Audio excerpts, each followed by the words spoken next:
नमस्कार, स्वागत है आपका इंडिया न्यूज बिजनेस पर। आइए नजर डालते हैं आज की टॉप 10 खबरों की ओर। अमेरिका के बाद अब बैंक ऑफ इंग्लैंड ने ब्याज दरों में किसी तरह का बदलाव नहीं करने का फैसला किया है। इंटरेस्ट रेट को 5.25% पर स्टेबल रखा गया है। मॉनेटरी पॉलिसी कमेटी ने 5.4 के बेसिस पर इंटरेस्ट रेट अनचेंज रखने का अनाउंसमेंट किया है। एमपीसी के 9 मेंबर्स में से 4 मेंबर्स इंटरेस्ट रेट को 25 बेसिस पॉइंट्स बढ़ाने के फेवर में थे। इसके अलावा यूके सरकार की तरफ से इकोनॉमी को सपोर्ट करने के लिए बॉन्ड परचेज को भी घटाने का फैसला किया गया है।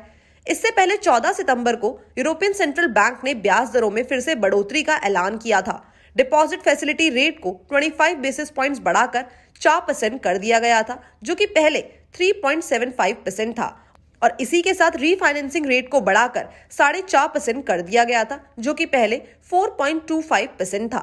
चाइना से इंपोर्टेड वैक्यूम इंसुलेटेड फ्लास्क और दूसरे स्टील वेसल पर एंटी डंपिंग ड्यूटी को लेकर सरकार ने जांच के ऑर्डर्स जारी कर दिए हैं।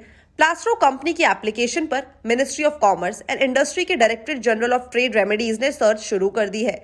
इसके अलावा चाइना से इंपोर्ट हो रहे सल्फर ब्लैक पर भी एंटी डंपिंग ड्यूटी लग सकती है। डोमेस्टिक इंडस्ट्री का कहना है कि चाइना जानबूझकर इंडियन मार्केट में डंपिंग कर रहा है। डीजीएफटी के मुताबिक सर्च में वैक्यूम इंसुलेटेड फ्लास्क है। इसके अलावा स्टेनलेस स्टील के दूसरे वेसल्स भी है।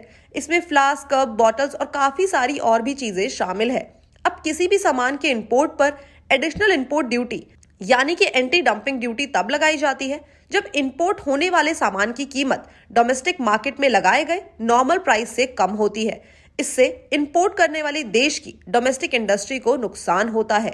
अगर आपके ऊपर भी बैंक का आउटस्टैंडिंग डेट है तो ये खबर आपके लिए जरूरी है, क्योंकि आरबीआई ने आज कहा है कि वो लेंडर्स जिन पर 25 लाख रुपए या इससे ज्यादा के आउटस्टैंडिंग डेट है और वो जानबूझकर डेट पे नहीं कर रहे हैं, उनके खिलाफ आरबीआई बड़ा कदम उठाने जा रहा है और इसी के साथ सख्ती को और भी बढ़ाया जाएगा। बैंकिंग रेगुलेटर ने कर्ज नहीं चुकाने वाले और साथ ही साथ बड़े डिफॉल्टर से निपटने के लिए नए रूल्स को ड्राफ्ट किया है। इसमें रेगुलेटर ने नॉन बैंकिंग फाइनेंशियल कंपनी और सरकारी बैंकों को ऐसे डिफॉल्टर्स को आइडेंटिफाई करने की मंजूरी दी है जो जानबूझकर डिफॉल्ट करने वालों की लिस्ट में शामिल किसी अकाउंट पर लेंडर और बोरोवर में अग्रीमेंट होता है तो डेटर का नाम इस लिस्ट से हटाया जाएगा, लेकिन ये तब होगा जब वो अग्रीमेंट में डिसाइडेड पेमेंट पे कर देंगे। टोकन अमाउंट पे करने पर बोरोवर का नाम लिस्ट से नहीं हटाया जाएगा। अगर आज आप सोना या चांदी खरीदने की सोच रहे हैं तो आपको बता दें कि आज एमसीएक्स पर सोना 58,822 प्रति 10 ग्राम के भाव पर ट्रेड कर रहा है, जबकि चांदी की कीमत 100 रुपए से ज्यादा चढ़ गई है, जिसके बाद एमसीएक्स पर चांदी का रेट 73,171 रुपए प्रति किलोग्राम के पास है। वहीं इंटरनेशनल मार्केट की बात करें तो इंटरनेशनल स्पॉट मार्केट में भी सोने और चांदी में हल्का सा एक्शन देखने को मिला है। कॉमेक्स पर सोने का भाव $1950 प्रति औंस के पार पहुंच गया है। इसी तरह चांदी की कीमत भी बढ़कर $83.81 प्रति औंस पर पहुंच गई है। Online food delivery company Swiggy पर आरोपों की बौछार हो गई है और आरोप है कि कंपनी लोगों से गलत तरीके से ज्यादा पैसे वसूल रही है। उनके बिल के तमाम चार्जेस का टोटल 3 रुपए एक्स्ट्रा आ रहा था। कुछ यूजर्स ने तो इसे नए जमाने का फ्रॉड तक कह दिया, जिसके बाद सारे यूजर्स ने अपने अपने ऐप चेक करने शुरू कर दिए और अपने बिल के स्क्रीनशॉट सोशल मीडिया पर शेयर करने लगे।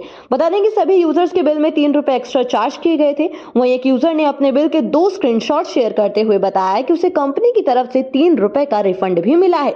तो वहीं जब स्विगी ने ये सब देखा तो उसे सफाई देने सामने आना पड़ा। स्विगी ने कहा कि किसी भी ग्राहक से ज्यादा पैसे नहीं वसूले गए हैं, ये सिर्फ एक बग है। कंपनी के अनुसार चेकआउट के दौरान सभी ग्राहकों ने उतने ही पैसे चुकाए हैं जितने उन्हें देने थे, सिर्फ ऑर्डर हिस्ट्री में बिल ज्यादा दिखा रहा है। कंपनी ने कहा कि ये इसलिए हुआ है क्योंकि ग्राहकों पर 5 रुपए की प्लेटफॉर्म फीस लगाई जा रही है, जिसमें से 3 रुपए का डिस्काउंट दिया जा रहा है और सिर्फ 2 रुपए का बोझ ही ग्राहकों पर पड़ रहा है। OnePlus के पहले फोल्डेबल स्मार्टफोन को लेकर पिछले कई महीनों से लगातार जानकारी सामने आ रही है। वहीं अब OnePlus के नए फोल्डेबल स्मार्टफोन की लॉन्च डेट लीक हो गई है। ऐसा माना जा रहा है कि कंपनी फोन को 19 अक्टूबर को लॉन्च कर सकती है। हालांकि लॉन्च की लीक डेट्स को लेकर कंपनी ने अभी तक कुछ भी कंफर्म नहीं किया है। बता दें कि कंपनी के इस फोल्डेबल फोन को OnePlus Open नाम दिया गया है। फोन में 256 GB की स्टोरेज, 49 मेगापिक्सल कैमरे के साथ 4800 mAh की बैटरी मिलने की उम्मीद है। इससे पहले भी कई कंपनी फोल्डेबल फोन को लॉन्च कर चुकी है, जिसमें south Korean tech company Samsung, Motorola, Tecno और वीवो शामिल है।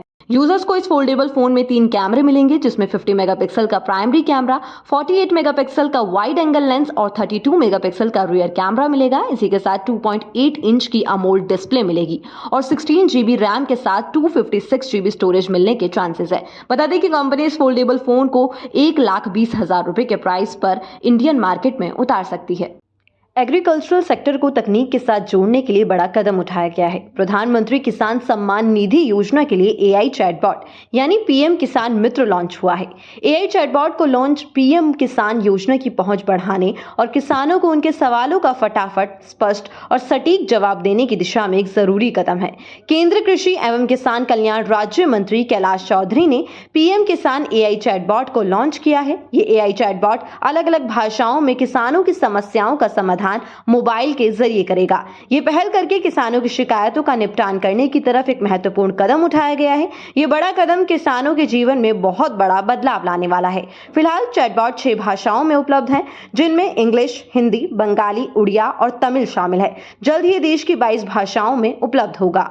Online food delivery company Swiggy पर आरोपों की बौछार हो गई है और आरोप है कि कंपनी लोगों से गलत तरीके से ज्यादा पैसे वसूल रही है। उनके बिल के तमाम चार्जेस का टोटल 3 रुपए एक्स्ट्रा आ रहा था। कुछ यूजर्स ने तो इसे नए जमाने का फ्रॉड तक कह दिया, जिसके बाद सारे यूजर्स ने अपने अपने ऐप चेक करने शुरू कर दिए और अपने बिल के स्क्रीनशॉट सोशल मीडिया पर शेयर करने लगे। बता दें कि सभी यूजर्स के बिल में 3 रुपए एक्स्ट्रा चार्ज किए गए थे। वहीं एक यूजर ने अपने बिल के 2 स्क्रीनशॉट शेयर करते हुए बताया कि उसे कंपनी की तरफ से 3 रुपए का रिफंड भी मिला है। तो वहीं जब स्विगी ने ये सब देखा तो उसे सफाई देने सामने आना पड़ा। स्विगी ने कहा कि किसी भी ग्राहक से ज्यादा पैसे नहीं वसूले गए हैं, ये सिर्फ एक बग है। कंपनी के अनुसार चेकआउट के दौरान सभी ग्राहकों ने उतने ही पैसे चुकाए हैं जितने उन्हें देने थे। सिर्फ ऑर्डर हिस्ट्री में बिल ज्यादा दिखा रहा है। कंपनी ने कहा कि ये इसलिए हुआ है क्योंकि ग्राहकों पर 5 रुपए की प्लेटफॉर्म फीस लगाई जा रही है, जिसमें से 3 रुपए का डिस्काउंट दिया जा रहा है और सिर्फ 2 रुपए का बोझ ही ग्राहकों पर पड़ रहा है। देश में टेक्नोलॉजी कितनी स्पीड से आगे बढ़ रही है, ये तो हम सब जानते ही हैं। इसे और आगे बढ़ाने के लिए अब देश के कई प्लेटफॉर्म्स पर भारत के जीपीएस नेविक को जोड़ने की तैयारी करी जा रही है। इलेक्ट्रॉनिक्स एंड इंफॉर्मेशन टेक्नोलॉजी से खबर आई है कि साल 2025 तक सरकार देश में जीपीएस नेविक सपोर्ट लाने की तैयारी कर रही है। यानी कि देश में जितने भी प्लेटफॉर्म्स होंगे उनमें सभी में इंडिजीनियस जीपीएस नेविक सपोर्ट का प्रोविजन लाया जाएगा। स्मार्टफोन हो या फिर ऑटोमोबाइल, सभी में भारत का जीपीएस होगा। बता दें, सरकार का लक्ष्य अगले 3 साल में लोकली प्रोड्यूस गुड्स के जरिए देश की 70% तक की आईटी हार्डवेयर नीड को पूरा करना है और नॉन रिलायबल सोर्सेज से इंपोर्ट पर डिपेंडेंसी कम करना है। साथ ही ministry of electronics and information technology industry के लोगों के साथ आईटी हार्डवेयर इंपोर्ट रूल का एक ड्राफ्ट जारी किया जाएगा, जिसका मकसद नॉन रिलायबल सोर्सेज से सप्लाई पर डिपेंडेंसी कम करना है। खेती के लिए पानी सबसे जरूरी चीज है। बिना पानी के खेती करने की हम सोच भी नहीं सकते। वहीं अगर बात हो बिहार में खेती की, तो वो एक ऐसा प्रदेश है जिसका एक हिस्सा बरसात के दौरान बाढ़ की चपेट में आ जाता है, तो वहीं दूसरे हिस्से में पानी की किल्लत हमेशा बनी रहती है। इससे हजारों हेक्टेयर में लगी फसलों को नुकसान होता है। उत्तरी बिहार के कई जिले ज्यादा बारिश होने पर बाढ़ की भेंट चढ़ जाते हैं, जबकि गर्मी के मौसम में दक्षिण बिहार के कई जिलों में पानी की किल्लत रहती है। इन जिलों में गर्मी के मौसम में कुएं तक सूख जाते हैं। ऐसे में किसानों को फसलों की सिंचाई करने में काफी परेशानी होती है। लेकिन अब किसानों को सिंचाई को लेकर चिंता करने की जरूरत नहीं है। दरअसल बिहार सरकार ने किसानों को ट्यूबवेल लगाने के लिए सब्सिडी का ऐलान किया है। कृषि विभाग के मुताबिक हर खेत तक सिंचाई का पानी सूक्ष्म सिंचाई योजना के तहत ट्यूबवेल लगाने पर किसानों को मैक्सिमम 40,000 रुपए सब्सिडी देने का प्रावधान है। इस योजना का फायदा उठाकर किसान अपने खेतों में ट्यूबवेल लगा सकते हैं और कम लागत में सिंचाई करके अपनी कमाई को बढ़ा सकते हैं।